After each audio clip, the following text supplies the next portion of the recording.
ডেভেলপমেন্টের ডেফিনিশনটা কি? অ্যাকচুয়ালি গত হাসিনা রেজিমে বাংলাদেশের ইনফ্রাস্ট্রাকচার ডেভেলপমেন্ট বলতে যেটাকে বোঝায়, ডেভেলপমেন্টটা হলো হচ্ছে আর্থসামাজিক অবস্থার উন্নয়নের সাথে মানুষের জীবনমানের উন্নয়ন। কিন্তু এই হাসিনা সরকার এই 15.5 বছরের শাসনে ব্যক্তি এবং পরিবারতান্ত্রিক তার যে উন্নয়ন বা উন্নতিটাকে, উন্নয়ন না, এটাকে উন্নতি, জাস্ট তাদের স্তরের মানে তাদের ভাগ্য উন্নয়ন। উন্নয়ন বলতে সে ভাগ্য উন্নয়নটা বুঝে আওয়ামী লীগ এবং আওয়ামী গোষ্ঠীর ভাগ্য উন্নয়ন।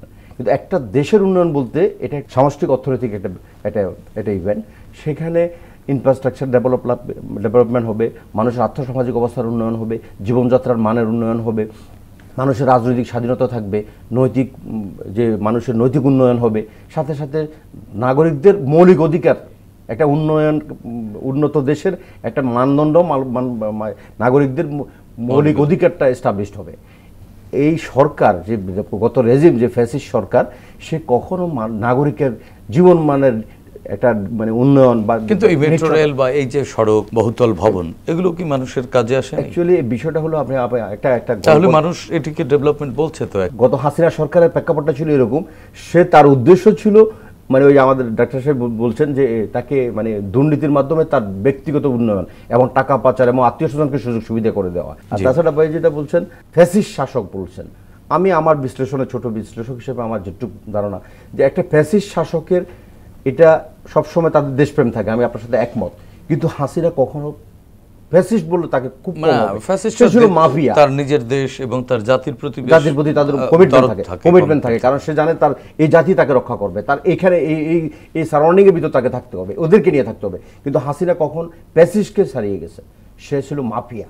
আর মাফিয়াদের তখন দেখবেন আপনি, মাফিয়া শুধু সে নিজের ডান বাম সামনে এই জায়গাটা পিছিয়ে, এই জায়গাটা। আপনার আলোচনা একটু যোগ করতে চাই ডক্টর নিজাম।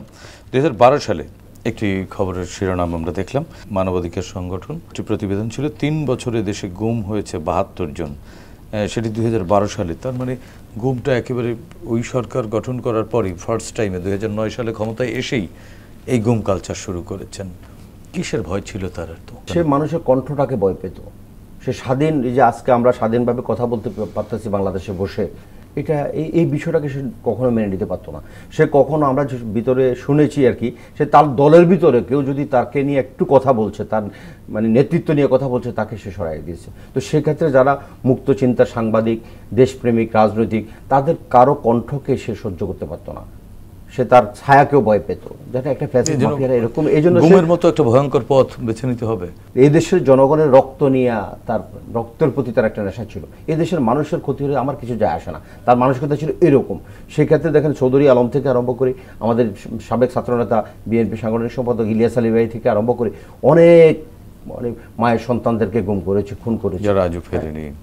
তো তারা যারা আজও ফিরে নেয়, এখনো আমরা মায়ের ডাকের কান্না শুনে, আমরা এখনো অনেক সন্তানরা বসে আছে আমার বাবা কবে আসবে, অনেক মা বসে আছে আমার সন্তান কবে আসবে। এবং অনেক সন্তান ছোটবেলায় তার বাবাকে হারিয়েছে, আজও সে বড় হয়ে গেছে, এখনো সে বাবার জন্য কাছে মনে হচ্ছে কোথাও বাবার লাশটা অন্ততপক্ষে দেখি, লাশ না হোক, লাশ তো আর এখন পাবে না, অন্ততপক্ষে কবরের সন্ধানটা পাই।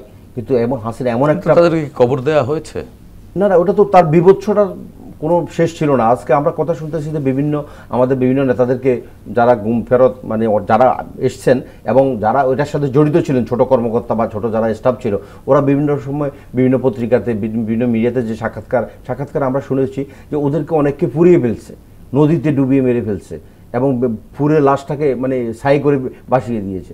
তার বিভৎসটার আসলে এটা বাংলাদেশের না, পৃথিবীর ইতিহাসে এটা বিরল যে শেখ হাসিনা তার নিজের ক্ষমতাকে মানে পাকাপোক্ত করার জন্য সে আমৃত্যুর ক্ষমতা থাকবে, হত্যা করতে তার একটু ছিল না। আপনি একটা জিনিস খেয়াল করবেন যে যে কোনো মানে গণতান্ত্রিক দেশে, যে কোনো দেশের রাষ্ট্রে যখন একটা মানুষ নেতা যখন একটা দেশ পরিচালনার দায়িত্ব পায়, বিশেষ করে শাসকও হয়, সে শোষক যদি শোষকের সে রূপান্তর হয়, কিন্তু এরপর তার কথা থাকে যে আমি জনগণ এক সময় আমাকে জবাবদিহি করতে হবে। কিন্তু সে তো চিন্তা করছে না ভোট হবে না, আমি যেহেতু আমার ভোটের প্রয়োজন, আমি কারো কাছে যাবো না, তো আমার কে কি মনে করলো তাতে আমার যায় আসে না, আমার দরকার আমার মানে মানুষকে তার মানুষ মনে হতো, সে মানুষই মনে করে না। সে বলছে আমি আসি, আমার ফ্যামিলি থাকবে, আমার ছেলে মেয়ে, আমার বোনের ছেলে। তিনি প্রায় দমভক্তি করতেন যে আই নিড অ্যাবসলিউট পাওয়ার। হ্যাঁ, যেখানে পাওয়ার সেখানে অ্যাবসলিউট পাওয়ার যার কাঙ্ক্ষিত লক্ষ্য ছিল, সেখানে জনগণের ভালো মন্দ উন্নয়ন, জনগণের কাঙ্ক্ষিত লক্ষ্যে কিভাবে আবারও